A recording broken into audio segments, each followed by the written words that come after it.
দুদিনৰ পিছত আকৌ উভতনিৰ সময়। এয়া লিপষ্টিক লগাইছোঁ, তাৰ আগতে লিপছটো মইশ্চাৰাইজ কৰিলে লিপষ্টিকটো মানে লং লাষ্টিং হয় আৰু ড্ৰাই নহয়।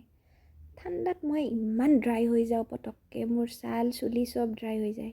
আৰু এয়া ড্ৰেছ কৰি ওলাইছোঁ।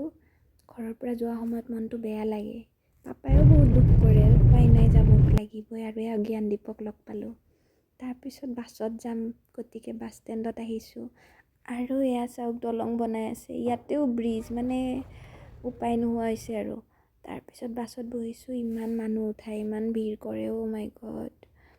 টোপনিয়াই আহি জালুকবাৰী পালোঁ। জালুকবাৰীৰ পৰা বাছখন নুগুচে, নাযায় আগফালে। চাই আছোঁ, হে ভগৱান কেতিয়া যাব। আৰু ইমান হেক্টিক আজি, মানে কিবা কিবি বহুত ইনচিডেণ্ট হৈ গ'ল বাছত আজি, গতিকে বহুত বেয়া লাগিছে জাৰ্ণিটো সঁচাকৈ। কেতিয়াও মানে ইমান বেয়া জাৰ্ণি কৰা নাই আৰু আগে পিছে। তাৰপিছত এয়া গৈ আছোঁ খোজকাঢ়ি, কাৰণ বাছখনে আধাতে নমাই দিলে। কৈছিলে খানাপাৰা শেষলৈকে যাব, 9 মাইললৈকে যাব, কিন্তু নমাই দিলে আধাতে। খোজকাঢ়িয়ে গৈ আছোঁ, উপায় নাই। আৰু নিজৰ গাড়ীত নাহিলে মানে এইটোৱে অসুবিধা হয়। তাৰপিছতে ঘৰ পালোঁ, খাই মেলি বহুত মাথা বেয়া লাগিছে, একদম খামুচি ধৰিছে মাথাটো। ইমান যে মানে কষ্ট টাইপৰ ফিল হৈছে নহয়, তথাপি হাঁহি মাৰি আহিছোঁ কাৰণ ৰুম পালোঁ।